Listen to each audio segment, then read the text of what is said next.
LSU running back Trey Holly's season appears to be over. What does it mean for the Tigers? We're talking about it. It's Locked on LSU. Let's go.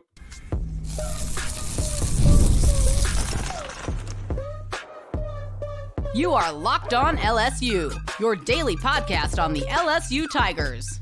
Part of the Locked On Podcast Network, your team every day.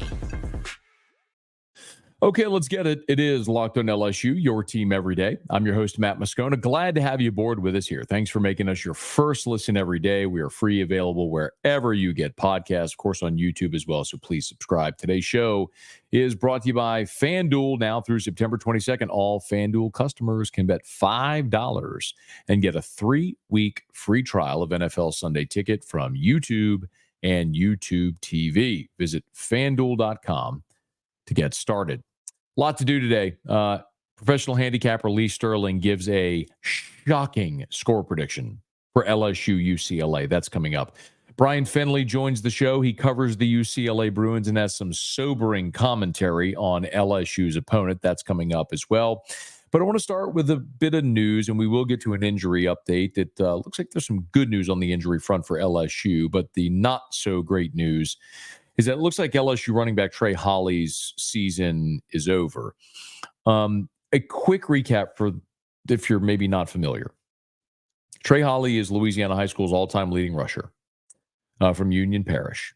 Was a freshman at LSU a year ago. He redshirted, but had a monster game against Army. He had a 60-plus yard touchdown run in that game, and there was a lot of people very optimistic about what Trey Holly could do this season in his second year with the Tigers. Well, in February, Trey Holly was arrested in conjunction with a shooting in his hometown up in Union Parish in North Louisiana. The most severe charges have been dropped as Trey Holly has staunchly maintained his innocence, that he had nothing to do with what transpired. Brian Kelly, immediately after the spring game, said they anticipated that the case would be adjudicated within 2 weeks. Trey Holly would be back with the team. It didn't happen. There was a delay. The judge had to recuse himself because of a connection, a son who is J.R. Belton, who's on the LSU staff. His dad was the judge. So I spoke directly with Brian Kelly in a one-on-one at SEC Media Days, asked him for an update. He said they anticipated that would all come to a head and that within a couple of weeks after SEC Media Days there in July, that the case would be resolved and Trey Holly would be back with the team. That didn't happen as there was a delay. Well, September the 18th, which was Wednesday of this week, is when the case was back in court. And there was new evidence. And part of that new evidence is that one of the shooting victims on the record told KNOE that Trey Holly was responsible for her wounds, her shooting wounds. I'm not a legal analyst. I don't know. I do know that if the more serious charges of attempted murder have been dropped and if Trey Holly was still guilty of pulling the trigger, it doesn't add up. But then again, I'm not a legal analyst. I'm not trying to sit here and analyze the particulars of a case of which I don't know anything about. What I do know is that with that new evidence that was submitted this week, Trey Holly's legal team now has until December 18th to respond, which means the next time they're in court is December the 18th, which means for all intents and purposes, Trey Holly's season is over, something Brian Kelly was asked about on Thursday evening after practice. We've followed Trey's situation legally, and there's not much that we can do.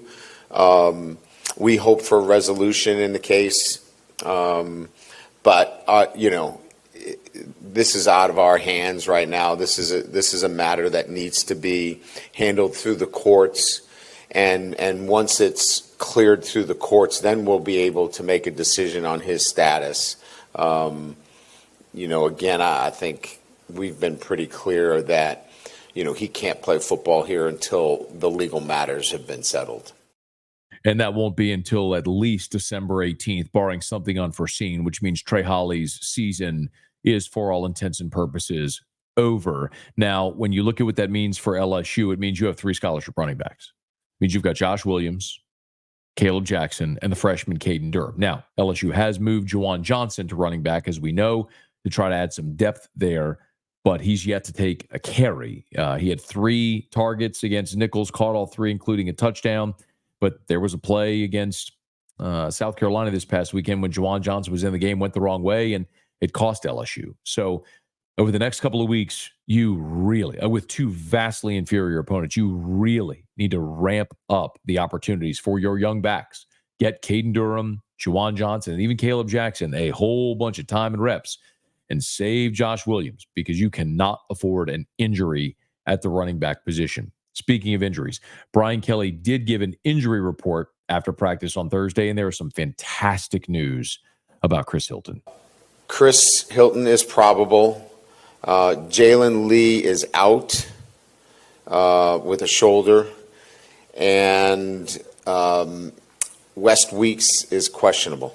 He'll be a game day decision. Those are really the three guys. But I'm not giving out an injury report because I don't have to.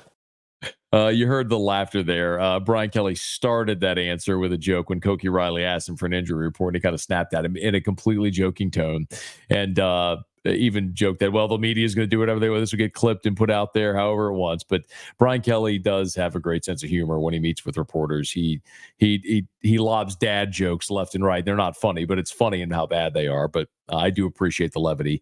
The great news there is Chris Hilton is set to make his season debut. Brian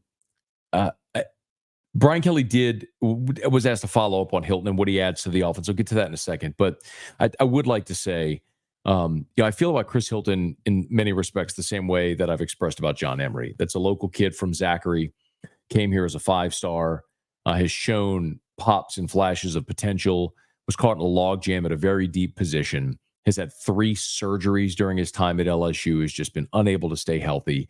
And he had such a great fall camp this year and was poised to be that dude alongside of Kyron Lacey. And, the final Saturday of fall camp, he catches a touchdown pass in the front left corner of the end zone. I mean, I charted it. We talked about it here in my practice report that day.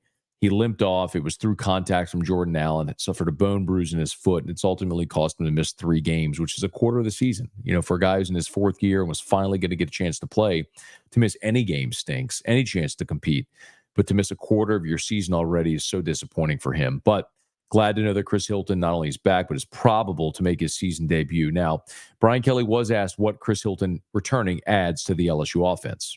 He's been in the program now 3 years, so experience, certainly, knows the offense very well. It's easy to talk about speed, and he certainly has it.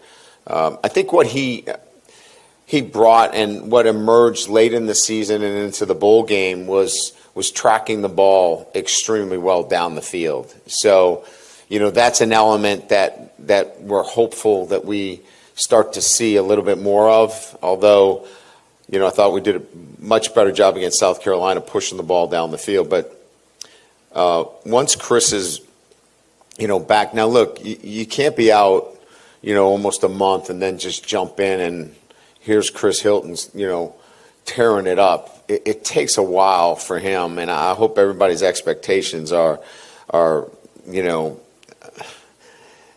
at a point where he can't come in and just, pick up where he left off. It's going to take a few weeks for him to get back into action, but he's going to help us, and he's going to be a main player in what we do before the season's over.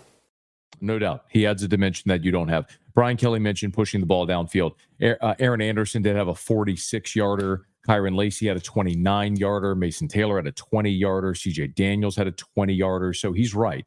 That's all against South Carolina. LSU did push the ball downfield, but there's no doubt denying that Chris Hilton's ability to stretch the field, to make a defense respect his ability over the top, opens up things underneath and opens up the big play in the same way it did with Brian Thomas Jr. a year ago. So getting Chris Hilton back is going to add another dimension to this already very dynamic offense. Looking forward to seeing it this weekend when LSU hosts UCLA. Speaking of those Bruins, Brian Finley covers the Bruins for AM 570 there in Los Angeles. He's the official UCLA postgame host as well. Had a chance to talk to Brian Finley, and y'all, candidly, he didn't have nothing good to say about this team.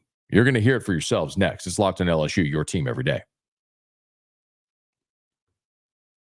Passion, drive, and performance and patience. The formula for winning championships is also what keeps your ride or die alive. eBay Motors has everything you need to maintain your vehicle and level it up to peak performance. Superchargers, roof racks, exhaust kits, LED headlights, and more. Whether you're into speed, power, or style, eBay Motors has you covered. With over 122 million parts for your number one ride or die, you'll always find exactly what you're looking for. And with eBay Guaranteed Fit, your part is guaranteed to fit your ride every time or your money back. Because with eBay Motors, you're burning rubber, not cash. With all the parts you need at the prices you want, it's easy to make your car the MVP and bring home huge wins.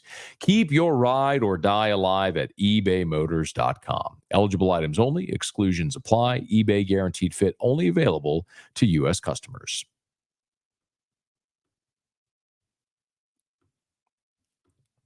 LSU is going to welcome in UCLA this weekend. And what a dramatic difference from the last time these two teams met back in 2021 in the Rose Bowl. I was there. Chip Kelly was coaching the Bruins. Ed Ogeron was coaching the LSU Tigers. Now you have a new coach on either sideline. UCLA was playing in the Pac-12. Now they're in the Big Ten. And UCLA was quite respectable at that time, which can no longer be said. Through two games, UCLA needed a last-second field goal to beat Hawaii 16-13. After a week off, they hosted Indiana for their Big Ten opener. This was at the Rose Bowl, and they got absolutely crushed on their home field in their Big Ten opener by Indiana. Final score of that game, 42-13.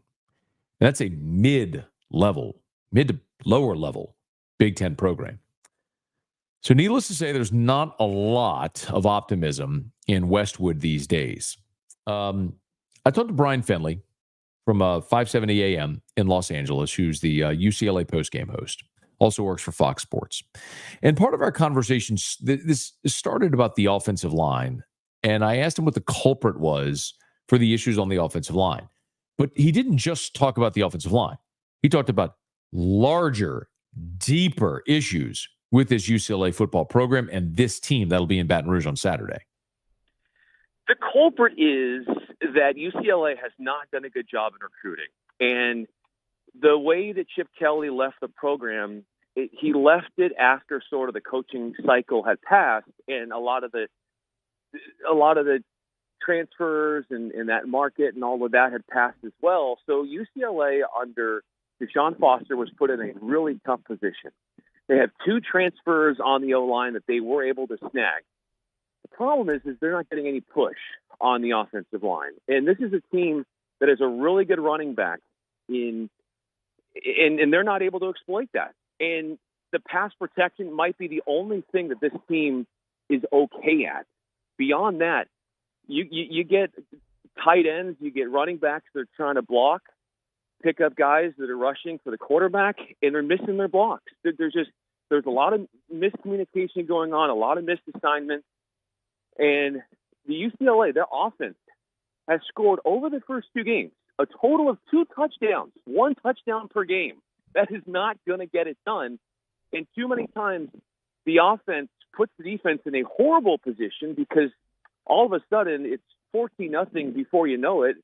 And now you're forcing things. And there's a lot of chaos going on right now. And I get the state of the program and where it is, but I mean, the predecessor of a head coach, he deserves some of the blame too, because UCLA, I mean, Deshaun Foster was the running backs coach for the Raiders. He had left the program.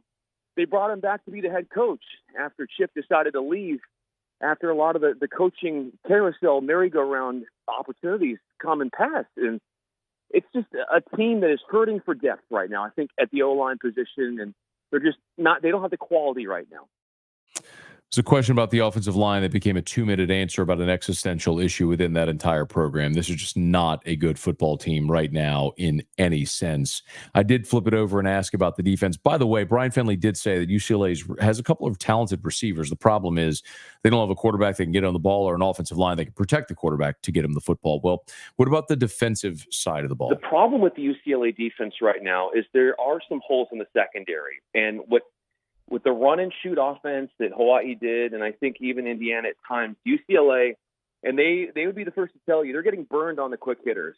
You know, the quick catch and run up the field. UCLA is playing too conservative with their coverage, and so wide receivers are getting the ball in space, and you're getting chunk plays. They're getting electrifying plays. And the problem is that UCLA doesn't have a pass rusher. Leatu Latu, the first rounder, onto the NFL. They haven't been able to really dig into the transfer portal and get somebody good.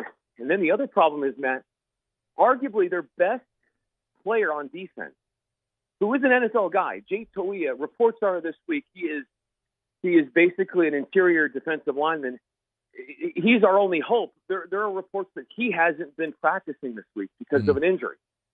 So the best part of the defense is the linebacking core. Kane Medrano, and I know that I listened to Brian Kelly talk this week, and he mentioned his name in the press conference leading up to the game. Kane Medrano is our only hope. We have a lack of dudes on the line. We can't develop a pass rush. So as I've heard others talk about, maybe against LSU, you drop 8 and you see what you can do and get back into coverage. But I did see an adjustment for the defense in the second half against Hawaii, where they did play tighter coverage with the corners. That seemed to help. But you got to be able to score, and UCLA right now, they just can't do that. Brian Finley said maybe the answer for UCLA is to drop 8 in coverage and see if you can cover a little better. Look, LSU's got plenty of weapons that can get out, but remember through all the issues LSU has had with the running game, one of the things Brian Kelly has said, and he said before South Carolina, he said, if South Carolina's rushing 3, I guarantee you we're going to run the football. Well, maybe this is one of those instances where if you've been waiting for the LSU running game to break out, if UCLA decides they're going to play coverage and drop 7 or 8 in coverage and rush 3, maybe this is the opportunity that you see LSU's running game get going. LSU's got an opportunity to feast on a team that is down, that is not very good, that has already traveled. Remember, they opened up at Hawaii. They flew back to L.A. Now they're flying to Baton Rouge this weekend, then back to L.A. Then they fly across the country to Penn State, then back home for a game, then back to Rutgers. I mean, the miles, it's over 20,000 miles UCLA is going to fly this year, which is stunning and will take its toll on anybody. I don't care how young and fit you are. I did ask Brian Finley, just for the sake of being on the record, because we've seen crazy upsets, if there were a blueprint for UCLA to come into Baton Rouge and pull the very, very improbable upset as a 24.5-point underdog, what does that look like? That's a great question, Matt. And I think that what's going to have to be done is that you're going to have to show some sort of balance in the run game and the pass game. I know in studying up on LSU this week, I know that, offensive line hasn't been getting the ravest of reviews. So if UCLA can somehow generate a pass rush, if they can get out of their own way in the form of penalties, I know LSU has had some issues with penalties in the season to start and getting themselves behind the sticks. If UCLA can manage that, if they can make it competitive going into the fourth quarter, to me, that is a win. What does that look like? If UCLA goes into the fourth quarter and they're within 2 touchdowns, I'm going to be very, very happy. Okay. Honestly, that's where I am right now. But developing some sort of synergy, running game has just gone nowhere. The passing game isn't great. Get guys the rock in open space and defensively find a pass rush. I haven't seen it yet. If it's going to show up against an offensive line like LSU, that would be our only hope. You heard Brian Finley there say that the best case, what he would love to see is it be a 2-score game going into the fourth quarter. One of the things that I've pretty consistently said, and by the way, I hope you're here on tomorrow's episode, which will actually drop Friday night. I'll make sure it's recorded Friday night. It's there for a long burn so you all can get my full preview and prediction. I'll give you the score pick and everything like that on the next episode. But I'm also going to tell you what to watch, the things that I want to watch for LSU and UCLA. But a big part of that is rooted in what Brian said there. He's hoping it's a 2-score game going into the fourth quarter. That's his hope. Well, if that's the case, then this is a great opportunity for LSU to get a lot of guys work, young guys work, and some veteran guys who need it rest. So we'll get into all that on the next episode, tomorrow's episode of Locked on LSU. Before we get out of here, I do want to let you hear, and again, I don't want to paint this as just this one-sided thing. I'm trying to give you as many perspectives as possible on this LSU-UCLA game, so it's not just me or Brian, who covers UCLA, talking about how bad this team is.